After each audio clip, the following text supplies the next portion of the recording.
So, dear students, today I'm going to discuss about the topic is on systemic mycosis. Systemic mycosis are caused by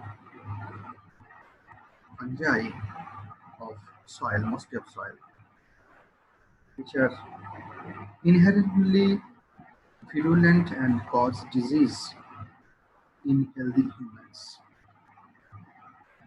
The systemic mycosis include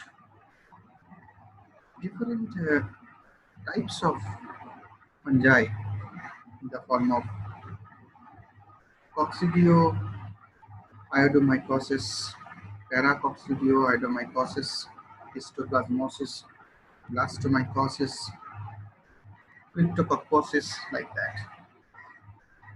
So these fungi actually affects the internal organs of the human being by entering into the body of the human being via lungs, through the gut, paranasal, sinuses, or through skin.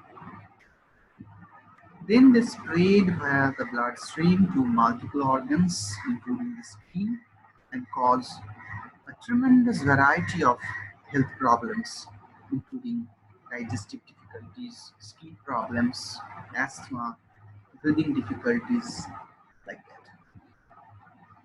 And often they cause multiple organs to fail and eventually results in death of the patient. Systemic mycosis primarily consists of four different types of pathogens. And these pathogens are also known as endemic respiratory infections causing pathogen. So these particular pathogens are termed as dimorphic because they exist in the environment as a mold but adopt a yeast-like form in the warmer condition of the infected host. Means the normal temperature for the ambient temperature for the growth of fungi is around 20 to 25 degrees centigrade. But these fungi, when enters into the human being, they will transform to a yeast-like form. That is why these pathogenic fungi are termed as dimorphic. And the list is Histoplasma capsulatum causing histoplasmosis, Coccidioides immitis causing coccidioidomycosis, Blastomyces dermatitis causing blastomycosis, Paracoccidioides brasiliensis causing paracoccidioidomycosis. So first I will start with histoplasmosis. Histoplasmosis is primarily a disease of reticuloendothelial system caused by an intracellular fungi, Histoplasma capsulatum. It is a dimorphic fungi which occurs in two stages, in the form of a mold in soil and in the form of yeast at the body temperature in mammals. Approximately 95% of the cases of histoplasmosis are in appearance of clinical or benign type. 5% of the cases have chronic progression of lung disease, chronic cutaneous or systemic diseases. So they are actually infecting the human individual by attacking through the lungs, liver, by attacking the lungs, liver, spleen, bone marrow, and occasionally kidney, adrenal, and intestine. So this particular disease is spread worldwide. However, the Mississippi Ohio River Valley in the USA is recognized as the major endemic region of Histoplasma capsulae. So mostly these are soil pathogen, soil fungi. So soil enriched with bird droppings and bat droppings. So these are the mode of infection, mode of transmission. It spreads through inhalation of the fungal spore. Now, what are the symptoms? The clinical symptoms are generally fever, chills, headache, dry cough, chest discomfort, and liver enlargement like that. Now, how to diagnose this particular pathogen? Microscopic examination of the sputum and the spas, and then subsequently stained through GMSR will show the presence of pathogen. In case of acute infection, as because this is spreading through the circulation of blood, so blood culture will also result in uh, the detection of the fungi. So for that purpose, we have to culture the blood sample on sabot dextrose agar at 37 degrees centigrade to identify the yeast form, and if we culture it at 27 degrees centigrade for 1 to 2 weeks, it will show us the mold form.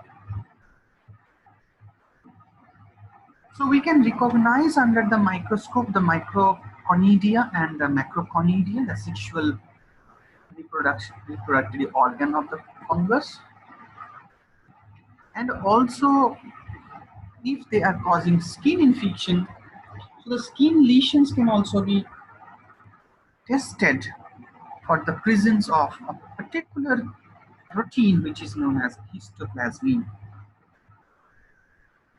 And for the advanced diagnosis method, we can perform ELISA or radioimmunity for the detection of histoplasm. Mostly antifungal drugs are treated, are used for the treatment of this particular disease. And these drugs should be administered through the vein depending on the stages of the disease. Next one is coccidioidomycosis. So coccidioidomycosis, the histoplasmosis, it is also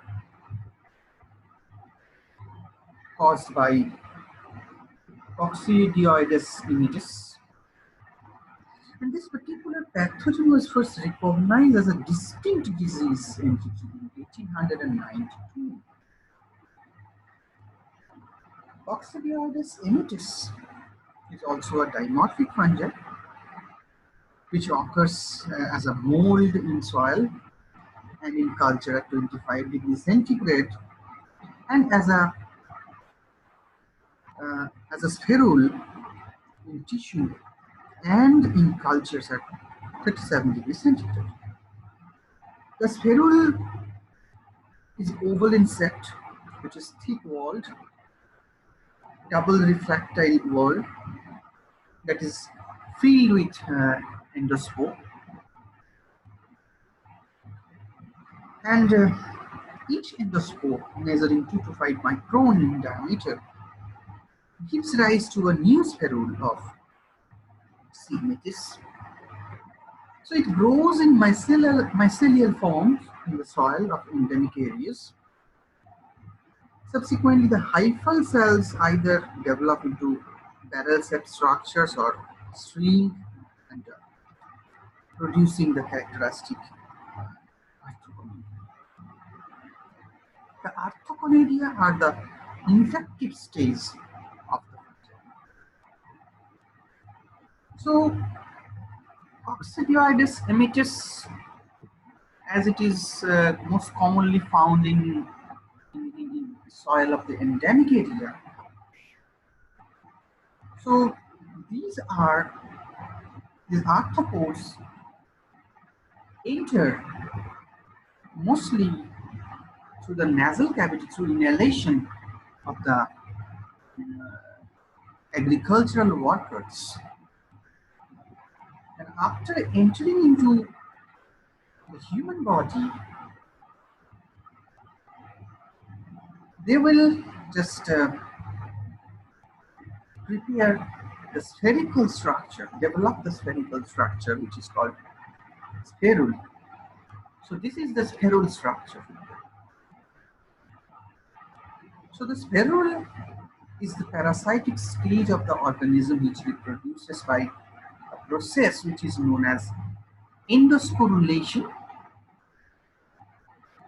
Rupture of the spherule leads to release of endospores here, release of endospore, each of which matures into spherules and the cycle is repeated. So pathogenesis is actually, it is asymptomatic. Pulmonary involvement is there. The person who has infected with the spherules and after entering into the human body, they can cause fatal illness. They can cause mostly pulmonary infection, buccal infection, or as a whole generalized infection. Means they can spread throughout the body, including the central nervous system. The skin, the bones are also involved.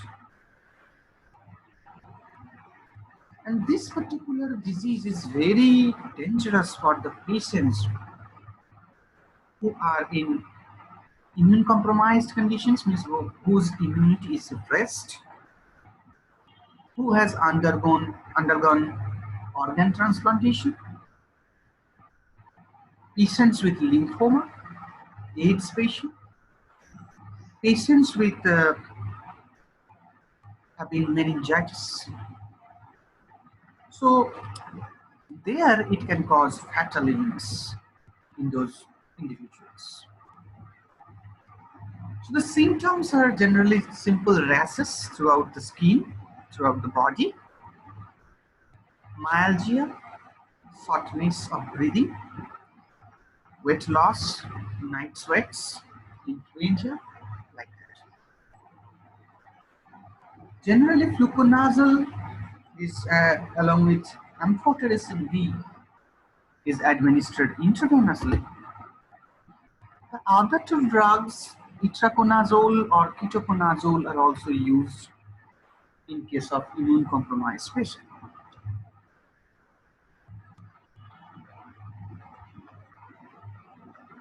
Diagnosis mostly similar to the other fungal parasites through microscopy of the sputum pass or else the biopsy, and we have to look for the mature spherules whether they are present or not. So the passes can be cultured over SDA, and it should be cultured both at 25 to 30 degrees centigrade temperature and 37 degrees centigrade temperature, at least for 3 weeks. And if thick walled Anthraconadia, finely septate hypha Arthroconadia appears, then we must say that these are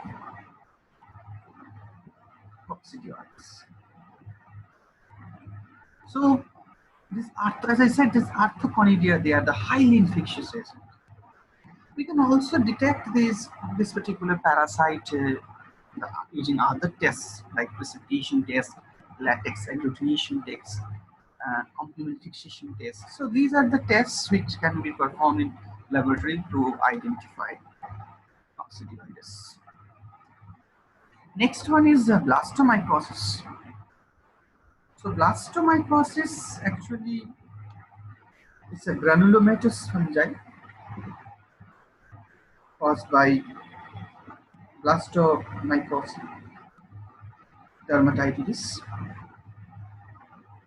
This particular fungi is also dimorphic fungi,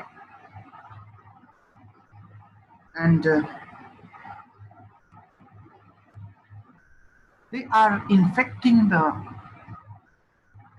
pulmonary organs primarily, the pulmonary stage that is frequently allowed, frequently followed by dissemination to other body sites, mostly skin and bone. So we can observe a sexual conidia. Conidia are dumbbell shaped, 2 to 10 micron in size.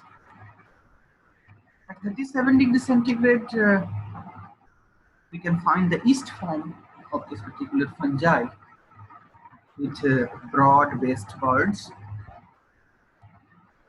So sprayed through air, the spores, when inhaled by a person, it will cause lung infection. Mostly the men between 30 to 50 years of age can get infection at the cool, wet climatic conditions. So pathology is where they're causing pulmonary infections disseminated to other organs. Through X-ray, we can identify the disease. It's pretty much similar like tuberculosis. So cutaneous lesions also occurs in 80% patients with pulmonary infection. Under the microscope, we can check the sputum or the pus, and scraping from the lesion sputum thick wall is cell having 8 to 15 micron conidia. So it can confirm via staining. Methenamine silver stain will confirm the presence of this parasite, the presence of this fungal pathogen. We can also culture in sabot-dextrose agar or blood agar. We can use as a culture medium, and it will take maybe 5 to 6 weeks to grow. And ELISA tests can also be performed for the detection of. Next is blastomycosis. Here is the symptoms. Blastomycosis symptoms are fever, chill, cough, muscle pain, joint pain, chest pain, like that. So initial phases, oral ketoconazole or itraconazole can be used, but in acute phase when it is life-threatening infection, we have to use amphotericin B for that. Then paracoccidioidomycosis. This is also a chronic granulomatous disease that characteristically produces a primary infection, primary pulmonary infections. And this particular disease is actually caused by a particular pathogen, and this pathogen is Paracoccidioides brasiliensis. First, it was known as Almeida disease, and this particular fungal pathogen is thermally dimorphic fungi found in the soil. It occurs as a mold in the soil and as a yeast in tissue. These yeasts are unique in that one large mother cell produces multiple blastoconidia. These are daughter cells that arise from multiple sites resembling a Mickey Mouse head or a pilot wheel. This characteristic appearance helps to differentiate this yeast from blastomyces dermatitis and other type of yeast. So they are actually causing ulceration, granulomatous infection of oral nasal mucosa, lymphatic systems will be affected by this pathogen, spleens and intestine, liver involvement is also there. So similarly, we can identify by using sputum test or spas or biopsy of granulum of glaucomatous and that is staining with past silver enamine cultures kept for 6 weeks, 25 degrees centigrade molds, 37 degrees centigrade. We can culture it for serological purpose, precipitation test, complementary system test. This is the symptoms: acute pneumonia. Treatment should be long term. Amphotericin B in combination with sulfonamides. Orally, the patient should be prescribed to take traconazole as well as ketoconazole.